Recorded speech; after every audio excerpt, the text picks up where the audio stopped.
आज की video class में मैं आपको एमएस एक्सेल के अंदर अल्फ़ाबेट शॉर्टकट का प्रयोग करना सिखाऊंगा। सबसे पहला शॉर्टकट है Ctrl+A सेलेक्ट टू सीट या सेलेक्ट टू ऑल डेटा। आपने देखा होगा जब आप एक्सेल के अंदर यदि ब्लैंक सेल पर Ctrl+A प्रेस करते हैं तो आपका ब्लैंक डेटा और जो सीट के अंदर जो भी डेटा है वो सारा का सारा डेटा यानी कंप्लीट सीट आपकी सेलेक्ट हो जाती है। यदि मैं इस टेबल पर क्लिक करता हूं और Ctrl+A मैं यहाँ पर प्रेस करता हूं तो आप देखेंगे यहाँ पर केवल आपका टेबल ही सेलेक्ट होगा, ब्लैंक जो सेल है, ब्लैंक जो एरिया है वो सेलेक्ट नहीं होगा। इस तरीके से आप Ctrl+A का प्रयोग कर सकते हैं। उसके बाद है next shortcut Ctrl+B bold select data. आपके पास कोई डेटा है, जैसे मान लीजिए मेरे पास यहाँ पर एक स्टूडेंट का टेबल है, मैं इसकी हेडिंग को बोल्ड करना चाहता हूँ। माउस की लेफ्ट बटन प्रेस करके मैं इस रो को यहाँ पर सिलेक्ट कर लूँगा जिसको मुझे बोल्ड करना है, और मैं Ctrl+B जैसे ही कीबोर्ड से प्रेस करता हूँ आपका जो सेलेक्ट हुआ रेंज है, जो आपकी रो है वो यहाँ पर बोल्ड हो जाती है, और Ctrl+Z करने पर फिर से आप उसे अनबोल्ड कर सकते हैं। दोबारा से Ctrl+B प्रेस करके भी आप उसे अनबोल्ड कर सकते हैं। उसके बाद है नेक्स्ट शॉर्टकट Ctrl+C। Ctrl+C का प्रयोग कॉपी करने के लिए किया जाता है। मेरे पास यहाँ पर जो ये स्टूडेंट का जो रिकॉर्ड है, ये जो सीट है, इसकी मुझे हेडिंग को यहाँ पर कॉपी करना है। सबसे पहले उसको मैं सिलेक्ट करूँगा, उसके बाद मैं Ctrl+C प्रेस करूँगा कीबोर्ड से, और जहाँ पर मुझे इसको पेस्ट करना है वहाँ पर उस सेल पर मैं क्या करूँगा, अपने सेल को करूँगा सेलेक्ट, और आप देखेंगे होम टैब पर आपको पेस्ट का ऑप्शन दिखाई देगा, या Ctrl+V आप शॉर्टकट का प्रयोग कर सकते हैं। मैं माउस प्रेस करता हूँ और आप जितनी बार चाहें आप Ctrl+V का प्रयोग करके आप अपनी एक बार कॉपी किए हुए डेटा को आप बार बार अलग अलग जगह पर आप उसे आसानी से पेस्ट कर सकते हैं। उसके बाद नेक्स्ट शॉर्टकट है Ctrl+F to use for find any word. आपको अपनी मार्कशीट के अंदर से, अपनी स्टूडेंट की टेबल से कोई भी नेम आपको फाइंड करना है। जब आपके पास डेटा बहुत ज़्यादा रो के अंदर है या कॉलम में है, आप अपने डेटा को फाइंड करना चाहते हैं, मैं यहाँ पर सबसे पहले प्रेस करूँगा जो मुझे डेटा फाइंड करना है। जैसे मान लीजिए मुझे यहाँ पर मोहन को फाइंड करना है, मैं फाइंड ऑल पर क्लिक करता हूँ। एक बार पहले मैं जो ऑप्शन है इस पर, इसको यहाँ से क्लियर कर देता हूँ, अपने जो मैंने पहले यहाँ पे फाइंड किया हुआ है। दोबारा से मैं फाइंड पर क्लिक करूँगा। आप देखेंगे यदि आप फाइंड ऑल पर क्लिक करते हैं तो यहाँ पर आप नीचे आपके जितने भी मोहन यहाँ पर इसने फाइंड किए हुए हैं वो सारे के सारे सेल की संख्या आपको यहाँ पर दिखाई देगी। यदि आप फाइंड नेक्स्ट पर क्लिक करेंगे तो इससे क्या होगा, यदि यहाँ पर मान लीजिए मोहन दूसरा होता तो यहाँ पर वो ऑटोमेटिकली आपका सेल जंप कर जाता दूसरे मोहन पर। तो इस तरीके से आप अपने सीट के अंदर से फाइंड ऑल और फाइंड नेक्स्ट ऑप्शन का प्रयोग कर सकते हैं। यहाँ पर ऑप्शन पर यदि आप क्लिक करते हैं यहाँ पर sheet wise, row wise, formula wise भी आप डेटा को फाइंड कर सकते हैं। उसके बाद नेक्स्ट जो आपका शॉर्टकट है वो है Ctrl+G। Ctrl+G का प्रयोग बहुत ही बेहतरीन तरीके से एक्सेल सीट में किया जाता है, वो हम देखते हैं। मुझे क्या करना है, आप देखेंगे यहाँ पर ये स्टूडेंट की सीट है और यहाँ पर जो भी ब्लैंक जो सेल है वो मुझे यहाँ पर हाईलाइट कराने हैं एक साथ। यदि इनको मैं एक एक करके हाईलाइट करता हूँ अपने येलो कलर से, और मेरे पास सीट जो है वो काफ़ी बड़ी है, तो इस तरीके से मुझे यहाँ पे काफ़ी टाइम जो है वो लग जाएगा। सबसे सिंपल मेथड है, मैं इस रेंज को यहाँ से करूँगा सेलेक्ट, उसके बाद कंट्रोल जी मैं प्रेस करूँगा। कंट्रोल जी प्रेस करने के बाद मैं स्पेशल बटन पर क्लिक करता हूँ और यहाँ पर आप देखेंगे सेलेक्ट करने के आपको अलग अलग रेडियो बटन दे रखे हैं। मैं यहाँ पर ब्लैंक को सेलेक्ट करना चाहता हूँ, तो इस रेडियो बटन पर मैं चेक करूँगा और मैं ओके पर जैसे ही क्लिक करता हूँ आप देखेंगे जो भी आपका रेंज आपने सेलेक्ट किया हुआ था टेबल के अंदर से, वो ब्लैंक सेल यहाँ पर एक साथ सेलेक्ट हो चुके हैं। अब मैं चाहूँ इनको यहाँ से बहुत ही आसानी से इनको हाईलाइट कर सकता हूँ। तो इस तरीके से आप कंट्रोल जी का प्रयोग करके आप एक साथ जो भी आपके ब्लैंक सेल हैं आप उन्हें हाईलाइट कर सकते हैं। उसके बाद नेक्स्ट शॉर्टकट है कंट्रोल प्लस एच।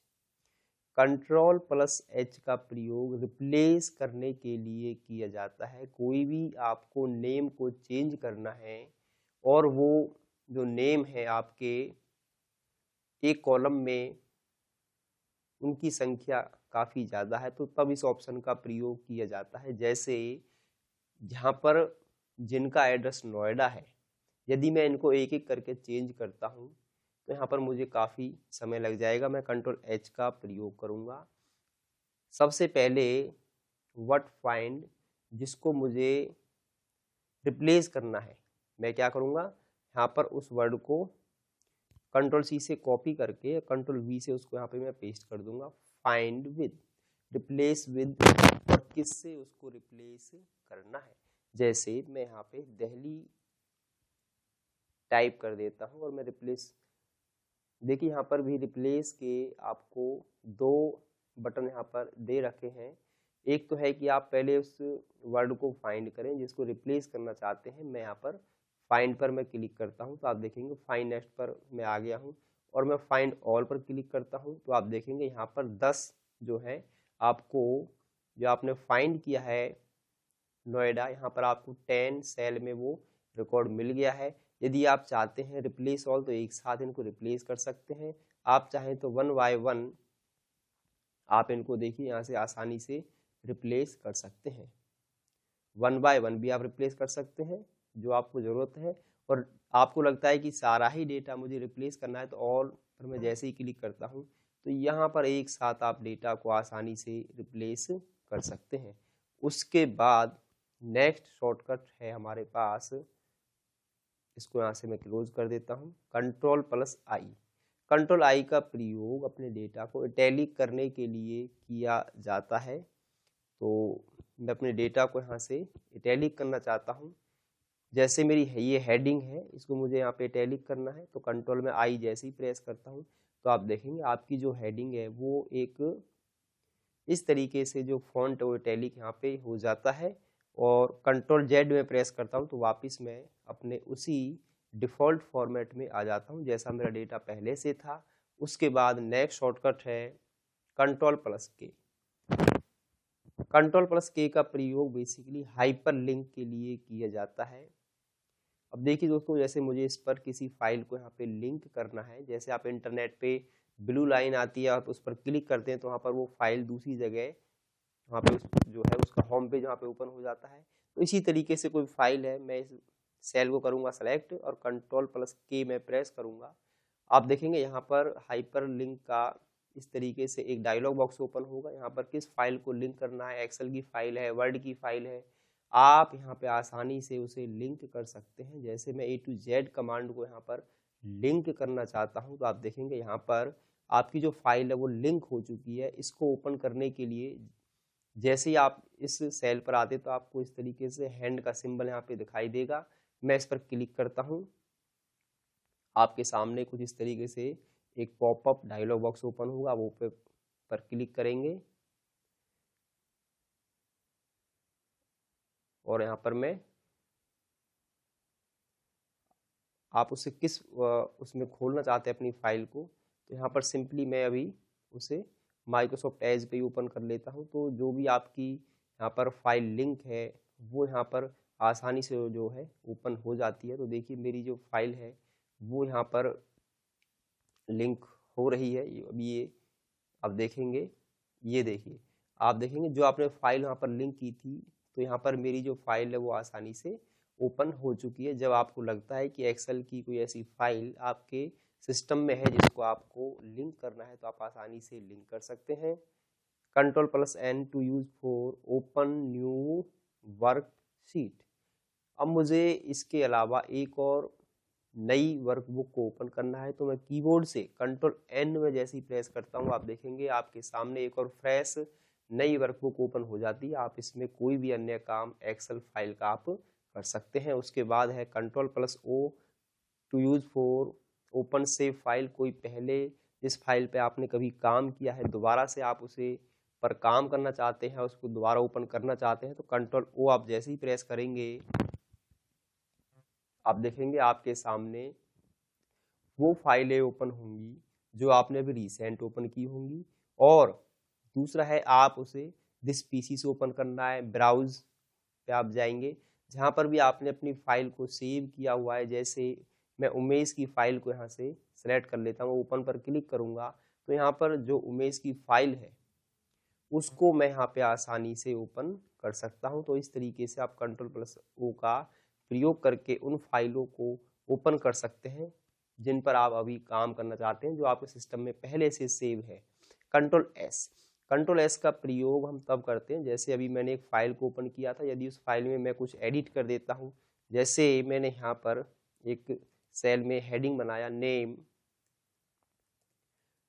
यहाँ पे मैंने एड्रेस, और मैं चाहता हूँ कि अभी जो मैंने इसमें रिसेंट जो वर्क किया है एक्सेल फाइल के अंदर, वो इसी के अंदर सेव हो जाए, तो मैं कीबोर्ड से Ctrl+S प्रेस करूँगा। आप देखेंगे अभी जो आपने इस फाइल में जो काम किया है वो आपका सेव हो गया है। उसके बाद है Ctrl+U to use for underline. किसी वर्ड को, सेल को आप अंडरलाइन देना चाहते हैं, तो Ctrl+U आप प्रयोग करेंगे और आप देखेंगे जो भी आपने सेल या रेंज कॉलम आपने सेलेक्ट किया होगा वो अंडरलाइन हो जाता है। और मैं वापस इसको हटाना चाहता हूं, तो Ctrl+U दोबारा प्रेस करूंगा, तो फिर से आपकी अंडरलाइन जो है हट जाती है। उसके बाद है Ctrl+V। Ctrl+V का प्रयोग डेटा को पेस्ट करने के लिए किया जाता है। मेरे पास यहाँ पर इस टेबल से मैं नाम और रोल नंबर को यहाँ से Ctrl+C से सबसे पहले कॉपी करना होगा डेटा को। उसके बाद ही उसको हम 10 बार, 50 बार, 100 बार अपने डेटा को अलग जो सीट है उस पर हम पेस्ट कर सकते हैं। मैं यहाँ पे Ctrl+V प्रेस करूंगा, मैं फिर दोबारा से यहाँ पे Ctrl+V प्रेस करूंगा, मैं फिर से यहाँ पे Ctrl+V प्रेस करूंगा। आप इसको यदि एक्सेल सीट में अपने डेटा को एक बार यदि कॉपी कर लेते हैं, तो आप उसे नंबर ऑफ टाइम अपने डेटा को अलग अलग सीट पर आप उसे पेस्ट कर सकते हैं Ctrl+V का प्रयोग करके। Enter to use for paste copy data. अभी देखिए मैंने यहाँ से इस डेटा को कॉपी किया हुआ है, और मैं जैसे ही मैं चाहता हूँ कि सिर्फ ये एक ही बार पेस्ट हो, तो मैं एंटर की जैसे ही प्रेस करता हूँ, तो यहाँ पर देखिए जो आपका डेटा अभी यहाँ पे हाईलाइट था, जो आपने कॉपी कर रखा था, वो यहाँ से अब हाईलाइट आपका हट चुका है और आपका डेटा यहाँ पर पेस्ट हो गया है। तो इस तरीके से जब आप एक बार सिंगल टाइम आप डेटा को पेस्ट करना चाहते हैं, तो आप एंटर जहां पर भी प्रेस कर देंगे सीट के अंदर, आपका डेटा वहीं पर पेस्ट हो जाएगा। और Ctrl+C और Ctrl+V का हम प्रयोग तब करते हैं जब हमें डेटा को एक से अधिक फाइलों में या एक से ज़्यादा बार उसको पेस्ट करना है, सेम डेटा को। उसके बाद नेक्स्ट शॉर्टकट है Ctrl+W to use for close current file. अभी देखेंगे मेरे पास यहाँ पर 2 एक्सेल सीट ओपन है। मुझे इस एक्सेल सीट को यहाँ पर क्या है, क्लोज करना है। मैं Ctrl+W का मैं जैसे ही प्रयोग करूंगा, तो आप देखेंगे यहाँ पर एक डायलॉग बॉक्स ओपन हुआ है। मुझे ये डायलॉग बॉक्स तब आता है जब हमने इस फाइल में कोई बदलाव किया है। हम चाहते हैं इस फाइल में कोई बदलाव ना हो, इसको हम डोंट सेव पर क्लिक कर देंगे, तो आपकी जो फाइल है वो यहाँ पर क्लोज हो जाती है। क्लोज तो आप बेसिकली यहाँ पर जो आपका क्रॉस बटन दिखा रखा है, आप इस पर भी क्लिक करके अपनी फाइल को आसानी से क्लोज कर सकते हैं। Ctrl+X to use for cut. Cut के लिए Ctrl+X का प्रयोग एक्सेल में किया जाता है। जैसे मैं इस रोल नंबर नेम को यहाँ से कट करना चाहता हूँ, और मैं चाहता हूँ ये जो रोल नंबर और नेम है ये यहाँ से कट होके पीछे की तरफ यहाँ पे डेटा आपका जो है पेस्ट हो जाए, तो मैं क्या करूँगा, इसको सबसे पहले करूँगा सेलेक्ट, कंट्रोल एक्स प्रेस करूँगा और मैं यहाँ पर जैसे ही एंटर की प्रेस करूँगा आप देखेंगे आपका जो डेटा है यहाँ से मूव होके वो पीछे की तरफ आ जाएगा, यानी आपका डेटा यहाँ से कट होके आप जहाँ पर उसे पेस्ट करना चाहते हैं वो वहाँ से दूसरी जगह पर रिप्लेस हो जाता है। उसके बाद है next shortcut control plus Y. अभी देखिए दोस्तों मैं इसी सीट पर हूँ और मैं कीबोर्ड से कंट्रोल वाई प्रेस करता हूँ। जैसे मैंने यहाँ पर कुछ बदलाव किया, इसमें मैं यहाँ पे एड्रेस टाइप कर देता हूँ और मैं कीबोर्ड से कंट्रोल वाई प्रेस करता हूँ, तो यहाँ पर देखिए कोई भी बदलाव नहीं हो रहा है। मैं कंट्रोल जेड प्रेस करूँगा तो आप देखेंगे यहाँ पर जो भी मैंने अभी बदलाव किए थे वो सारे के सारे यहाँ से बैक होते जा रहे हैं कंट्रोल जेड का प्रयोग करने से। और मैं कंट्रोल वाई प्रेस करता हूँ तो रीडू, यानी जहाँ पर आपने अपने काम को लास्ट तक किया था वहाँ पर आके वो सारा का सारा डेटा वहाँ के वो रुक जाता है और आप बैक जाना चाहते हैं, पीछे जाना चाहते हैं, आपने अभी जो डेटा स्टेप बाय स्टेप काम किया है वो सारा हटता चला जाए तो कंट्रोल जेड का प्रयोग करेंगे। और जहाँ पर आपने काम को बंद किया है लास्ट में, और कंट्रोल वाई आपका वहाँ पर प्रयोग करेंगे। जैसे मैंने अभी लास्ट में एड्रेस टाइप किया था तो वापस मैं वहीं पर आ गया हूँ। उसके बाद है कंट्रोल जेड आपने देखा है, बैक यदि जाना है तो कंट्रोल जेड का हम प्रयोग करेंगे और वापस आना है तो कंट्रोल वाई का हम प्रयोग करेंगे। तो इस तरीके से एक्सेल के अंदर आप अल्फ़ाबेट शॉर्टकट का प्रयोग करके अपने काम को और स्पीडली कर सकते हैं।